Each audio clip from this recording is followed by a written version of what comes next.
Hey everyone, कैसे हैं आप सभी लोग। होप सो आप सभी लोग बहुत ही अच्छे होंगे। प्रीवियस वीडियो के अंदर हमने एक्टिविटी 1.2 करी थी। उससे प्रीवियस वीडियो में हमने एक्टिविटी 1.1 भी की थी। तो मीन्स हम 2 एक्टिविटी स्टडी कर चुके हैं। और पिछली वीडियो में हमने कैरेक्टरिस्टिक ऑफ मैटर भी स्टार्ट की थी, जिसमें हमने फर्स्ट कैरेक्टरिस्टिक पढ़ी थी that particles of matter have space between them. So आज हम सेकेंड कैरेक्टरिस्टिक पढ़ेंगे, particles of matter are continuously moving, कि जो मैटर के पार्टिकल्स हैं वो कंटिन्यूसली मूव करते रहते हैं। सो आज की वीडियो में हम एक्टिविटी 1.3 से स्टार्ट कर रहे हैं अपना लेक्चर। एंड तक वीडियो को ज़रूर देखना। अगर आपको वीडियो अच्छा लगे तो लाइक शेयर सब्सक्राइब करना मत भूलें। तो चलिए स्टार्ट करते हैं। एक्टिविटी 1.3 कहती है, put an unlit incense stick in a corner of your class. How close do you have to go near it so as to get its smell? सबसे पहले आपको ये समझना है कि यहाँ पे इंसेंस स्टिक का मतलब क्या है। यहाँ पर इंसेंस स्टिक का मतलब है अगरबत्ती। हम सभी लोग अपने घर में अगरबत्ती जलाते हैं। आप सभी को पता ही है अगरबत्ती क्या होती है। तो इंसेंस स्टिक का मीनिंग अगरबत्ती होता है। अब अनलिट का मीनिंग क्या होता है, मतलब अगरबत्ती जो है वो भी जली हुई नहीं है, लाइटन अप हमने उसको भी नहीं किया है। सो हमने क्या किया है, एक क्लास के कॉर्नर में, सपोज कीजिए अगर ये क्लास है, ये मैंने बना दिया आपकी क्लास, ठीक है। क्लास के हमने कॉर्नर में, सपोज करो ये हमने कॉर्नर ले लिया, यहाँ पर मैंने एक इंसेंस स्टिक रख दी। तो ये कहता है how close do you have to go near it so as to get it smell. हमें इस इंसेंस स्टिक के कितना पास जाना पड़ेगा ताकि हमें इस इंसेंस स्टिक की स्मेल आए। तो देखिए जो इंसेंस स्टिक है यहाँ पे वो लाइटन अप तो है ही नहीं, वो क्लोज है अभी, तो हमें उसकी स्मेल आएगी क्या?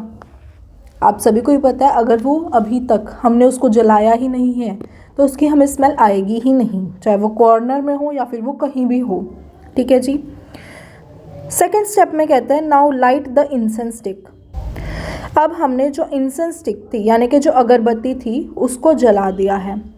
व्हाट हैपन्स, क्या होगा? Do you get the smell sitting at a distance? अगर आप कोई भी डिस्टेंस पर बैठे हो क्या आपको स्मेल आएगी? यस आएगी। चाहे आप कहीं भी बैठे हैं उस रूम में, आपको अगरबत्ती की स्मेल आएगी। Record your observations. तो आई होप सो ये आपको क्लियर हो गया होगा। एक्टिविटी बहुत सिंपल सी एक्टिविटी है। जब तक आपने इंसेंस स्टिक को यानी कि अगरबत्ती को जलाया नहीं है तो आप कहीं भी बैठ जाइए, उसकी स्मेल आप तक नहीं आएगी, ठीक है। उसकी स्मेल आपको नहीं आएगी। जैसे ही आप उस अगरबत्ती को, इंसेंस स्टिक को लाइटन अप कर दोगे तो आपको स्मेल आएगी, चाहे आप कहीं भी हो क्लास में, ठीक है जी। तो आपने ऑब्जर्वेशन रिकॉर्ड कर ली इस एक्टिविटी में, इतना ही। आई होप सो ये एक्टिविटी आपको क्लियर हो गई होगी। तो चलिए अब हम स्टार्ट करते हैं एक्टिविटी 1.4 से। इस एक्टिविटी के अंदर बेसिकली हमें क्या करना है, सबसे पहला पॉइंट ये कहता है टेक 2 ग्लासेस और बीकर्स फिल्ड विद वाटर। हमें या तो 2 ग्लासेस लेने हैं या फिर 2 बीकर्स लेने हैं जो कि पूरे वाटर से भरे हुए हों, ठीक है। तो सपोज करो हमने ले लिए 2 बीकर्स और उनको हमने पूरा वाटर से भर दिया। Put a drop of blue और red ink slowly and carefully along the sides of the first beaker. Second step में हमें क्या करना है, ब्लू या फिर रेड इंक की ड्रॉप्स स्लोली हमें फर्स्ट बीकर के साइड्स में, अलॉन्ग द साइड्स केयरफुली डाल देनी है, ठीक है। पुट अ ड्रॉप ऑफ मतलब उसकी जो ड्रॉप्स हैं, ब्लू और रेड इंक की जो ड्रॉप्स हैं वो हमें फर्स्ट बीकर के साइड्स में केयरफुली डाल देनी है। And honey in the same way in the second beaker. अब जो हमने सेकेंड बीकर लिया उसमें हनी डाल देना है, हनी की ड्रॉप्स डाल देनी है, ठीक है जी। इतना क्लियर हो गया। थर्ड पॉइंट में कहता है लीव दैम अनडिस्टर्ब्ड। अब इनको हमें कोई छेड़खानी नहीं करनी। हमने सबसे पहले क्या किया, हमने 2 बीकर्स लिए, एक में हमने क्या किया, ब्लू और red ink slowly along the sides डाल दी फर्स्ट बीकर की, सेकेंड बीकर के साइड्स पे हमने हनी डाल दिया। अब हमने उनको बिल्कुल डिस्टर्ब नहीं करना, leave them undisturbed in your house और इन अ कॉर्नर ऑफ क्लास। बिल्कुल उनके साथ कोई छेड़खानी नहीं करनी, अपने घर में या फिर अपनी क्लास में जहाँ भी आप इसको परफॉर्म कर रहे हो वहाँ रख देना है। Record your observations. अब हमें क्या करना है, अपनी ऑब्जर्वेशंस को रिकॉर्ड करना है। जो जो इन्होंने पूछा हुआ है उस हिसाब से हमें बताना है। इसमें कुछ नहीं है, हमने 2 बीकर्स लिए जिनको पानी से पूरा भर दिया। पहले वाले बीकर में ब्लू या फिर रेड इंक डाली slowly along the sides of first beaker. Second वाला जो बीकर लिया उसमें हमने हनी की ड्रॉप्स डाली along the side second beaker के अंदर। फिर हमने उनको अनडिस्टर्ब छोड़ दिया, हमने उनके साथ कोई छेड़खानी नहीं की। हमें अब कहता है अपनी ऑब्जर्वेशंस रिकॉर्ड करो। What do you observe immediately after adding the ink drop? जैसे ही हम इंक ड्रॉप को ऐड कर देंगे बीकर के अंदर तो आप क्या ऑब्जर्व करोगे एकदम से। तो हम क्या ऑब्जर्व करेंगे, देखिए जो इंक पार्टिकल है वो ग्रेजुअली जो है वाटर में मूव करेगा इंटायर क्वांटिटी में। वाटर के साथ जो इंक है वो मिक्स हो जाएगी, यानी कि इस केस में डिफ्यूजन होगी। इस केस में क्या होने वाला है, डिफ्यूजन। मीन्स जो सिंपल सा इसका आंसर है वो ये है कि जो इंक पार्टिकल है gradually move in the entire quantity of water and it get mixed with water and in this case diffusion takes place. I hope so आपको ये क्लियर हो गया होगा। जैसे ही हम इंक डालेंगे ये तो आपको क्लियर हो ही रहा है कि वो मिक्सअप हो जाएगी, मिक्स हो जाएगी तो डिफ्यूजन हो जाएगा। ठीक है जी।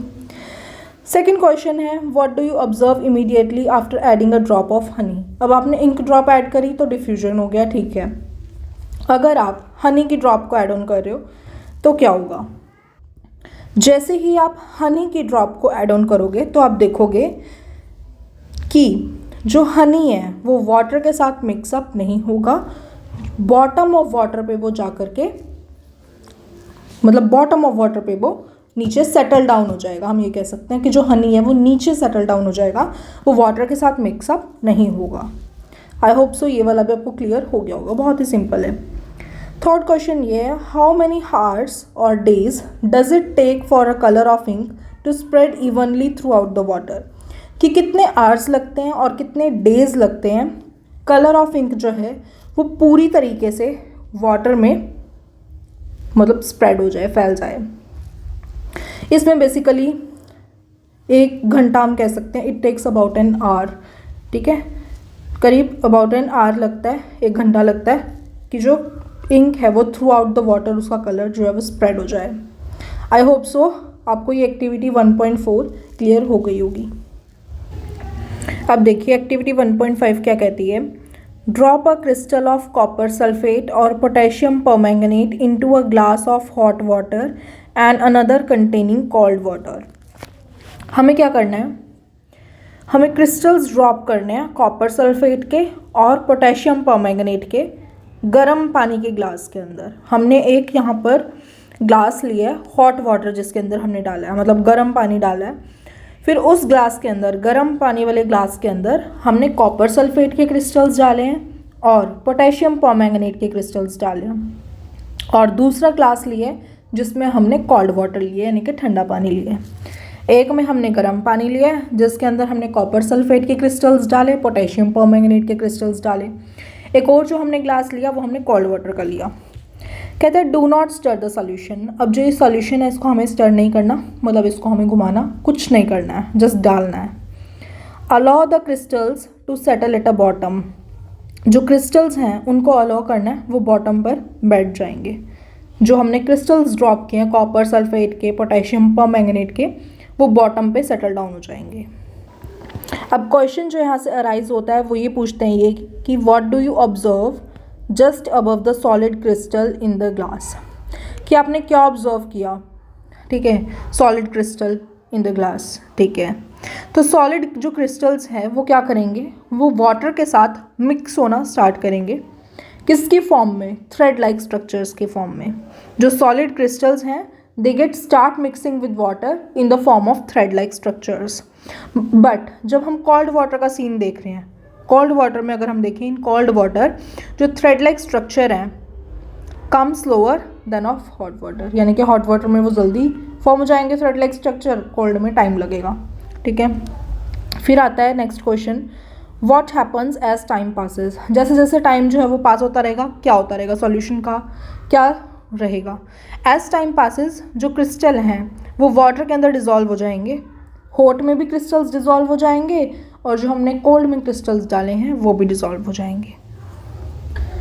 बट फ़र्क ये है कि जो हॉट वाटर है उसमें क्रिस्टल्स डिजॉल्व जो हैं वो जल्दी होंगे, कोल्ड में लेट होंगे, but it take more time to get crystal dissolve in a cold water than that of hot water. ठीक है जी। फिर आता है what does this suggest about the particles of solid and liquid. Solid और liquid के particles के लिए क्या सजेस्ट करता है?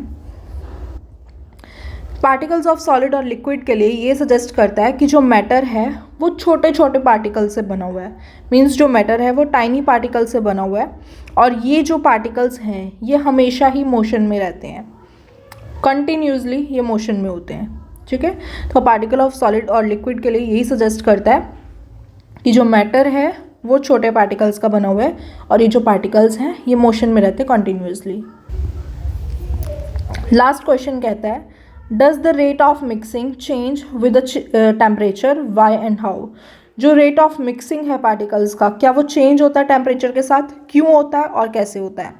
जो रेट ऑफ मिक्सिंग है वो बढ़ता रहता है जैसे जैसे टेम्परेचर इंक्रीज हो रहा है।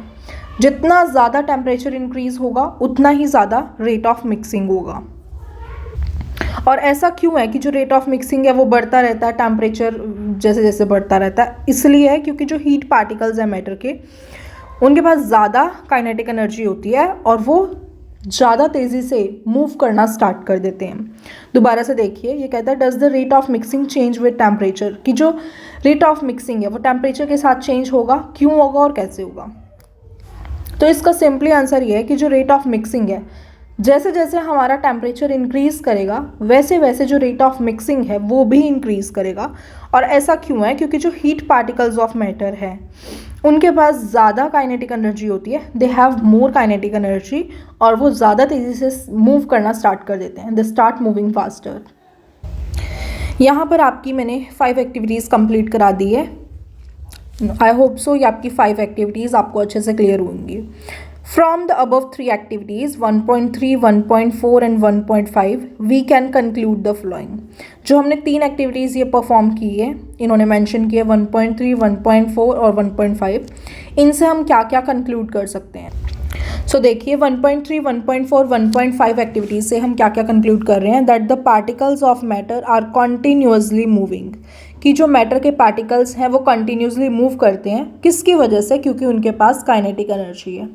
काइनेटिक एनर्जी एक ऐसी एनर्जी है जो उन्हें कंटिन्यूसली मूव करा रही है। That is they possess what we call, हम उसे क्या कहते हैं? The kinetic energy. As the temperature rises particles move faster, जैसे जैसे टेम्परेचर इंक्रीज होगा जो पार्टिकल्स हैं वो और तेज़ी से मूव करना स्टार्ट कर देंगे। So we can say that with the increase in temperature the kinetic energy of the particle also increases. हम यहाँ से क्या कह सकते हैं कि जैसे जैसे हमारा टेम्परेचर इंक्रीज़ करेगा, जैसे जैसे हमारा टेम्परेचर इंक्रीज़ करेगा तो जो काइनेटिक एनर्जी है पार्टिकल की वो भी बढ़ेगी। यानी कि as temperature increases kinetic energy also increases. ठीक है, आई होप सो आपको यहाँ तक कोई दिक्कत नहीं होगी। इन द अबव 3 एक्टिविटीज़, जो हमने ऊपर 3 एक्टिविटी पढ़ी जो कि यहाँ पे मेंशन भी की थी इन्होंने 1.3, 1.4, 1.5, इन एक्टिविटीज़ से हमने ऑब्जर्व किया that particles of matter intermix on their own with each other, कि जो मैटर के पार्टिकल्स हैं वो खुद ब खुद अपने ही आप मिक्स करते हैं। They do so by getting into the space between the particles. वो अपने आप मूव कैसे करते हैं? क्योंकि वो उनके बीच क्या होता है? स्पेसेस प्रेजेंट होते हैं जिसकी वजह से वो मूव ऑन कर पाते हैं, वो एक दूसरे का स्पेस ले लेके मूव ऑन कर लेते हैं। ये जो इंटरमिक्सिंग ऑफ पार्टिकल है of 2 different types of matter on their own is called diffusion. तो यहाँ से आती है हमारी डिफ्यूजन की डेफिनेशन। तो देखिए, this intermixing of particles of 2 different types of matter on their own is called diffusion. ये जो पार्टिकल्स की इंटरमिक्सिंग है 2 डिफरेंट टाइप ऑफ मैटर की, खुद वो इंटरमिक्स हो रहे हैं, इसी प्रॉपर्टी को, इसी चीज़ को हम डिफ्यूजन का नाम देते हैं। ठीक है जी, intermixing of particle 2 different types of matter की खुद जो इंटरमिक्स हो रहे हैं उसको हम डिफ्यूजन कह रहे हैं। We also observe that on heating diffusion becomes faster. Why does this happen? हमें ये पता है कि जैसे जैसे जो हीट है, जैसे ये हम हीट करते हैं तो जो डिफ्यूजन है वो फास्ट होती रहती है। कि जो क्यों होती है? क्योंकि जो पार्टिकल्स ऑफ मैटर हैं वो मूव करना स्टार्ट कर देते हैं उनकी काइनेटिक एनर्जी की वजह से, है ना। जैसे जैसे टेम्परेचर इंक्रीज़ होता है वही फिर काइनेटिक एनर्जी भी इंक्रीज़ होती है, जो कि हमने पढ़ा भी है। कि तो यहाँ तक आई होप सो आपको क्लियर हो गया होगा। तो अभी तक यहाँ पे हमने दो करेक्टरिस्टिक पढ़ी मैटर की। सबसे पहली जो करेक्टरिस्टिक थी वो ये थी कि particles of matter have space between them. Second जो करेक्टरिस्टिक थी वो ये थी that particles of matter are continuously moving. और उसके साथ साथ हमने दोनों ही करेक्टरिस्टिक्स के अंदर जितनी भी एक्टिविटीज़ आपके एनसीईआरटी में गिवन है वो भी हमने कवर अप किया। अब जो थर्ड करेक्टरिस्टिक आती है वो ये आती है particles of matter attract each other. कि जो मैटर के पार्टिकल्स हैं वो आपस में अट्रैक्ट करते हैं। तो एक्टिविटी 1.6 से हम कल वाले लेक्चर में इसको स्टार्ट करेंगे। आई होप सो अगर आपको आज की वीडियो अच्छी लगी हो, समझ आई हो, कंसेप्ट्स क्लियर हुए हो, तो प्लीज़ मेरे चैनल को लाइक कीजिए, शेयर कीजिए, सब्सक्राइब कीजिए, बेल आइकन को प्रेस कीजिए, बहुत सारा प्यार दीजिए ताकि मैं आगे बढ़ सकूं। थैंक यू गाइज़, मिलती हूँ आपसे नेक्स्ट वीडियो के अंदर।